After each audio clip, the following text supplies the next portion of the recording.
Bien que certains conseils sur l'utilisation de l'acide glycolique soient valables, d'autres peuvent être inappropriés.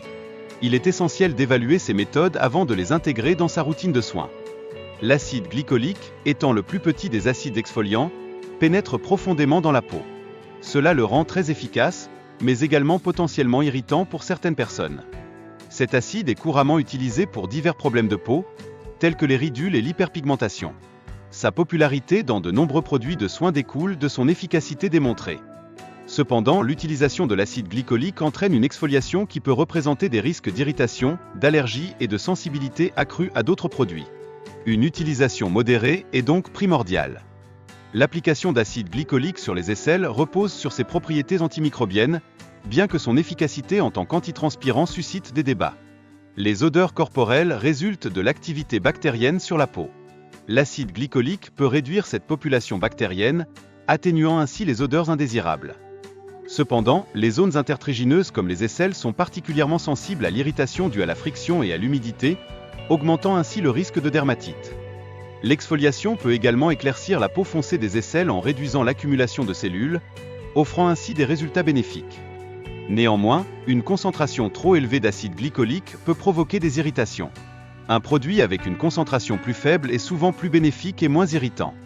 L'acide glycolique aide à réduire l'épaisseur de la peau en exfoliant les couches supérieures, améliorant ainsi l'apparence des zones sombres. Il cible directement la cause de l'obscurcissement. Pour compléter l'action de l'acide glycolique, des lotions contenant de l'acide lactique ou de l'urée sont recommandées. Ces ingrédients hydratent et favorisent l'exfoliation des zones sensibles.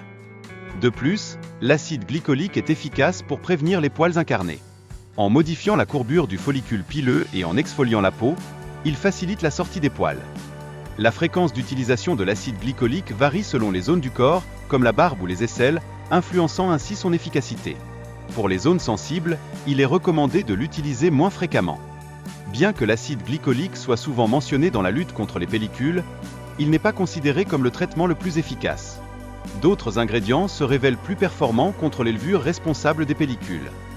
De plus, malgré ses propriétés antimicrobiennes, peu de recherches existent sur l'efficacité de l'acide glycolique contre les champignons. D'autres solutions sont donc à privilégier pour traiter les pellicules. La recherche actuelle sur la santé des cheveux est limitée et beaucoup d'informations proviennent d'études sur la peau. Cela souligne la nécessité de mener davantage d'études spécifiques sur les cheveux. Enfin, des études montrent que l'acide glycolique peut aider à réduire les poils incarnés, surtout pour les cheveux courts. Cependant, sa sécurité pour les cheveux longs reste encore incertaine.